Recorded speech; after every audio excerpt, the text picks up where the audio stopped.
Pemerintah Provinsi Jawa Barat mengeluarkan surat edaran larangan studi tur di luar sekolah pasca peristiwa kecelakaan bus rombongan wisata SMK Lingga Kencana di Subang, Jawa Barat. Kepala Cabang Dinas Pendidikan Wilayah 2 Jawa Barat Bogor Kota Depok, Asep Sudarsono, akan melakukan evaluasi agar peristiwa serupa tidak terjadi lagi ke depannya. Selain itu, pemerintah Jawa Barat juga mengeluarkan surat edaran larangan studi tur di luar sekolah pasca peristiwa kecelakaan maut bus rombongan wisata SMK Lingga Kencana yang menyebabkan 11 orang meninggal dunia.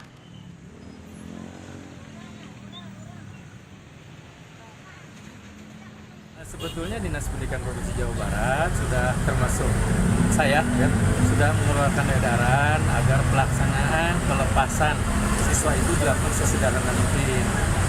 Pertama, kita mengevaluasi pelaksanaan kegiatan di luar sekolah ya. Salah satunya kalau menggagalkan yang sudah direncanakan mungkin banyak yang kecewa. Insya Allah kita akan membuat aturan untuk memperketat lah agar kejadian serupa tidak terjadi lagi.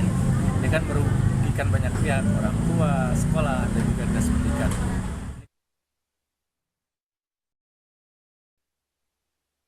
Isak tangis keluarga tak terbendung saat jenazah korban kecelakaan bus maut di Subang, Jawa Barat tiba di rumah duka di Depok, Jawa Barat. Keluarga tak menyangka momen wisuda anak mereka berujung duka. Sang anak yang sangat dicintai kini telah tiada. Bagi keluarga Desi Yulianti, salah satu korban tewas dalam kecelakaan maut di Subang, Jawa Barat, kejadian ini seperti mimpi buruk yang tidak pernah terbayangkan. Desi yang merupakan anak tunggalnya sempat berkomunikasi beberapa saat sebelum kecelakaan dan berharap pulang dalam kondisi baik. Namun kini keluarga harus berpasrah diri mengantarkan sang anak berpulang ke Yang Maha Kuasa. Iya, sebelum kecelakaan 17.30 dia masih di rest area Tangkuban Perahu. Apa yang disampaikan, Pak? Dia bilang lagi makan, Pak. Maka berhenti di rest area Tangkuban Perahu. Setelah itu nggak aktif terus, jam 6 sono nggak aktif. Tapi menyampaikan nggak mobilnya bermasalah? Enggak. Duka yang sama juga dirasakan keluarga Intan Fauziah. Orang tua masih tak percaya kini putri satu-satunya telah meninggal dunia. Ayah korban mengaku anaknya sempat memberi kabar dan meminta dijemput saat tiba di sekolah dan kemudian tidur bersama. Jam 10, paling jam 10 Intan sampai ngobrol sama ibunya. Terus dia habis makan tuh. Habis makan dia bilang sama ibunya, "Bu, Intan mau istirahat dulu, mau tidur." Ya udah, habis begitu minta dikelarin ini nih kasur, mau tidur bertiga sama saya. Yang biasa kalau tidur kan bertiga sih. Komite Nasional Keselamatan Transportasi menduga ada perubahan spesifikasi badan bus pengangkut siswa yang mengalami kecelakaan di Subang. KNKT menyoroti rangka bus yang tidak dapat melindungi penumpang namun justru penyok hingga menyebabkan penumpang luka dan meninggal dunia. Salah satunya sabuk pengaman terpasang apa tidak. Oke.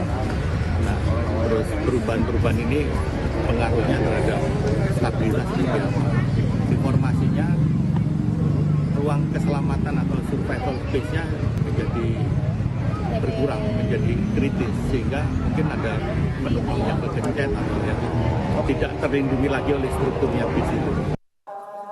Kini sejumlah korban meninggal akibat kecelakaan bus maut di Subang telah dimakamkan. Kerabat dan pelayat terus berdatangan ke rumah duka untuk berbela-sungkawa dan menggelar doa bersama. Sementara 46 penumpang bus yang menjadi korban kecelakaan telah dipindahkan perawatan dari Subang ke 3 rumah sakit di Depok, yaitu Rumah Sakit Bayangkara Brimob Kelapa II, Rumah Sakit UI, dan Rumah Sakit Umum Daerah Depok. Dan sebagian korban luka sudah dipulangkan. Hidayatul Mulyadi, Kompas TV Depok, Jawa Barat.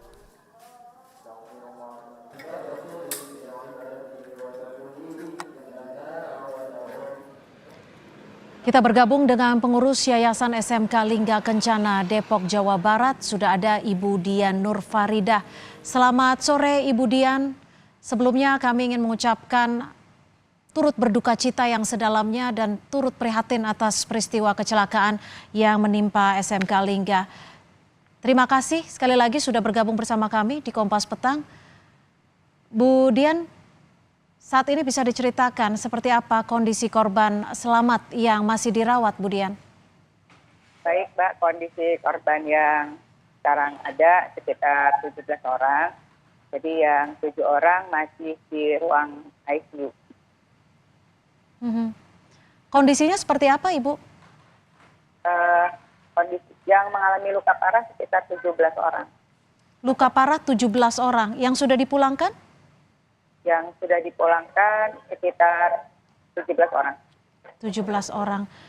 Baik. Untuk pendampingan sendiri dari yayasan kepada para siswa korban kecelakaan ini seperti apa, Ibu? Jadi kami melakukan pendampingan yang pasca kecelakaan bekerja sama dengan Dinas Pemberdayaan Perempuan dan Anak untuk menghilangkan trauma di anak-anak. Apakah turut bekerja sama dengan pihak terkait, Ibu? Iya, Mbak. Dengan pihak terkait turut bekerja sama dan kami pihak guru dan pihak sekolah akan memulai mendatangi siswa-siswa yang mengalami trauma di pasca kejadian. Untuk kondisi korban yang sudah dipulangkan juga masih trauma ya, Bu ya? Ya, ada beberapa siswa yang masih mengalami trauma pasca kejadian, Mbak. Apakah diadakan konsultasi juga secara psikologis, Ibu, dengan korban selamat? Iya, Mbak. Kami melakukan konsultasi dan bekerja sama dengan Dinas Pemberdayaan Perempuan dan Anak. Ibu Dian, bentuk pendampingan selain konsultasi, apakah ada bentuk pendampingan lain yang disiapkan oleh yayasan? Ya, kami berkonsultasi dengan pihak sekolah untuk terus melakukan komunikasi dengan pihak anak-anak yang melakukan trauma, Mbak, yang mendapatkan trauma di pasca kejadian.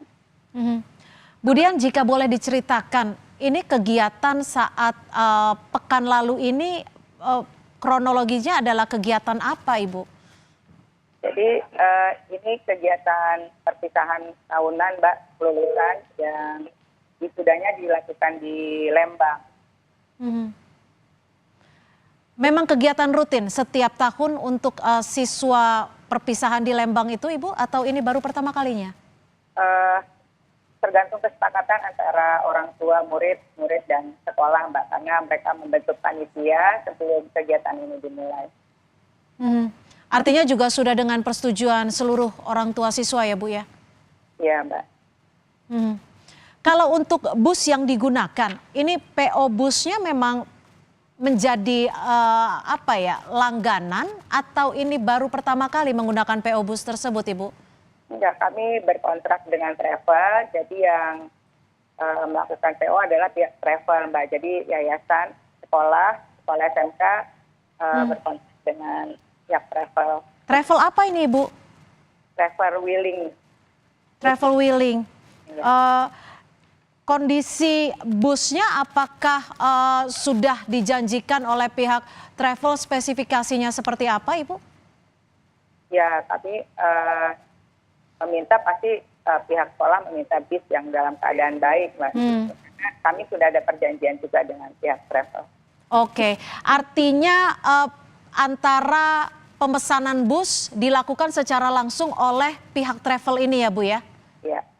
Untuk travel ini Ibu sudah biasa menggunakan dari pihak yayasan? Tidak sih, Mbak. Baru pertama kalinya? Iya, pertama kalinya. Untuk saat ini sudah berkomunikasi dengan pihak travel, Ibu? Kami belum berkomunikasi, Mbak. Kami kemarin masih fokus di korban meninggal dan korban perawatan. Mungkin kami akan memulai besok untuk masalah yang lain-lain. Pihak travel sudah menghubungi pihak yayasan? Belum. Belum juga ya? Boleh diulangi, Ibu, travel apa ini, Ibu? Wheeling ya. Wheeling? Ya. Lokasi di?